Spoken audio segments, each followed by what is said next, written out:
video is designed to help you get ready for the Solutions, Colloids, and Suspensions Explorations Lab. In this lab, you're going to be looking at 5 mixtures and determining of those 5 mixtures which ones are solutions, or colloids, or suspensions. Now, it's not enough to just watch this video. This video is critical because it helps you to figure out what you're looking for, what kind of observations you're going to make. But it's also important that you read carefully the pre-lab document, not just the procedures and hazards, but the other information that's there to help you figure out what you're looking for, how to determine what behaviors or observations you need to find to determine these things. Something that may be very helpful to you is to label 5 separate pages in your lab logbook for each of the 5 mixtures you'll be testing, and to keep notes for the observations for each one of those separate mixtures on those separate pages. It's important that before you get started with the lab, or before you start any stage of the lab, that your glassware is thoroughly cleaned and your plasticware has been rinsed very carefully. In fact, a final rinse should be made with distilled water or deionized water. Now make sure that you observe all mixtures before you start experimenting with them, and write those observations down on those separate pages in your lab logbook. The first part of this lab is setting up to test the sodium thiosulfate solutions. So you're going to get 40 milliliters of a 2 molar sodium thiosulfate solution and put that in a large 600 milliliter beaker. Now when I say 2 molar, that means the molarity of the solution is 2 molarity. So you're going to add distilled water to the 400 milliliter mark of the beaker after putting in that 40 milliliters of the 2 molar sodium thiosulfate solution, and then you're going to stir with a glass stirring rod. After you've made up the initial thiosulfate solution, you're going to pour about half of the mixture into another beaker. The beaker doesn't have to be 600 milliliters, but it does have to be large enough to contain 200 milliliters of the solution. Then you're going to add about 12 milliliters of a 1 molar hydrochloric acid solution to one of the sodium thiosulfate solutions. Both these solutions now are going to be set aside for observations and further examination later. Make sure you label them so you'll know which one is which. So we're ready to start testing now to find out if we have solutions, colloids, or suspensions. We're going to start with 100 milliliters of a copper 2 sulfate solution, 100 milliliters of a starch mixture labeled starch mixture number 1, and 100 milliliters of a starch mixture labeled starch mixture number 2, and put these into 3 separate 125 milliliter Erlenmeyer flasks. Now make sure you label each of these carefully so you know what you're working with. You want to put a stopper in the Erlenmeyer flasks and shake each mixture vigorously for about 15 seconds. Allow the mixtures to stand for a few minutes and then record observations. Then you're going to write in your lab logbook what can be determined from these observations. If the parts of the mixture separate, that's to say some part of it settles to the bottom, that's a really good indication that you have a suspension. We're ready to start the filtering test now. So you're going to set up 3 filter funnels with qualitative filter paper and place the funnels in a funnel support clamp. It's important to know how to fold filter paper. You fold it once in half and fold it again to make a quarter of the filter paper. And then you're going to separate one side out so you kind of get a cone shape. That cone shape is then in turn placed into the top of the glass funnel, and a little distilled water is sprayed in there to get it to stick to the sides so that when you do the filtering, none of the solution is lost around the edges of the filter paper.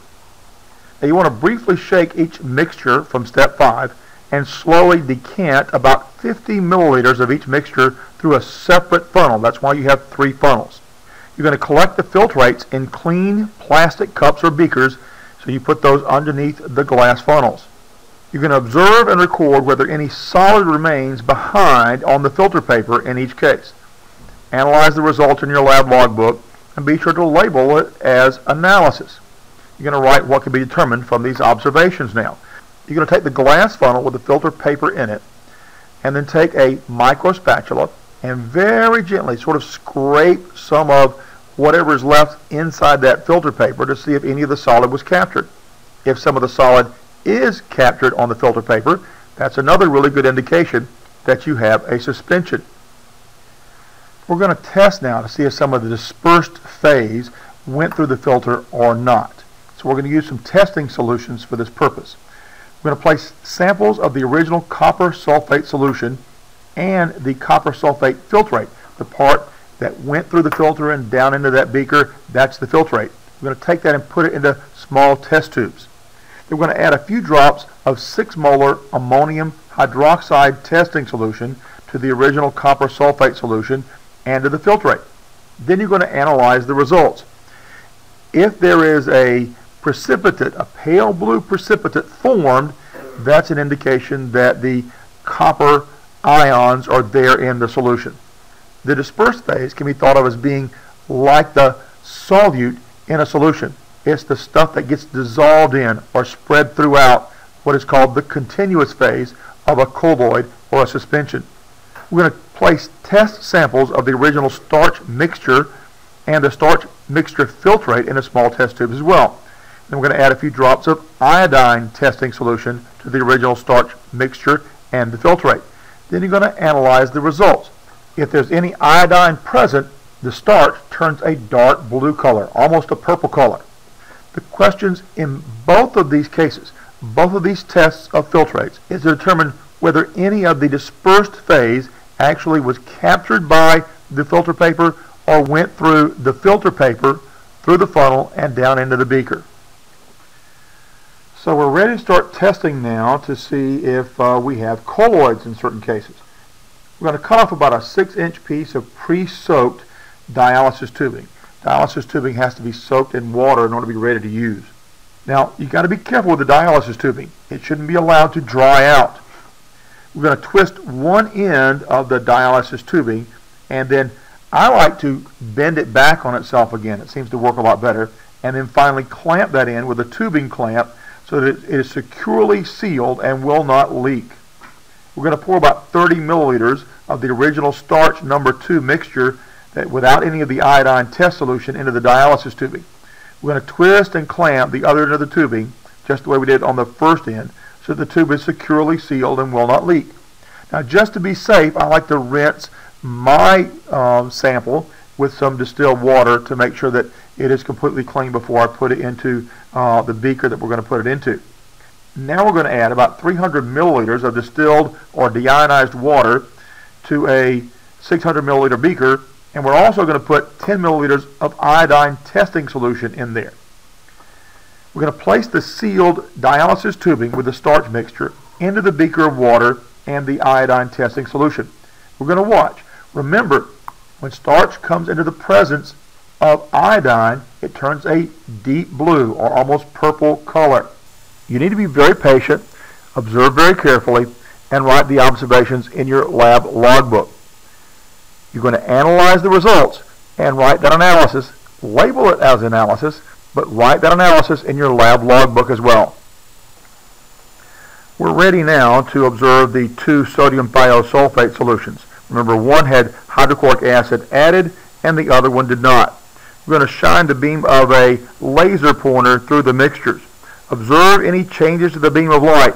You need to know what a colloid should look like and what a solution should look like. Then you're going to analyze, write the observations and the analysis. Make sure you label them in your lab logbook as observations or analysis, but write all of that in your lab logbook as well.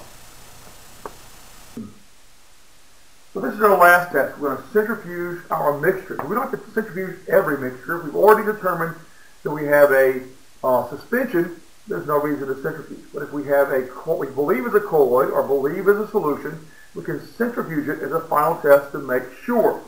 Now, the centrifuge will not operate properly if it isn't properly balanced. So the way that we're going to operate this is we're going to be making sure that we have the same stuff on opposite sides of the rotor inside here.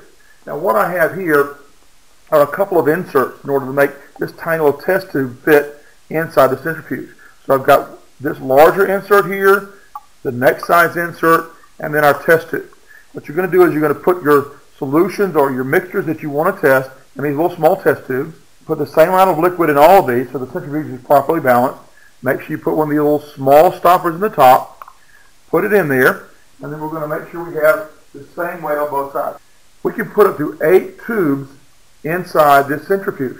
You can put 2 or 4, as long as you have the same weight on all sides of the centrifuge rotor, it'll run properly. So we're going to make sure that happens. So if you put it in here like this and one off the side, we're going to close up the top, make sure it's locked, and then we can turn it on and spin it.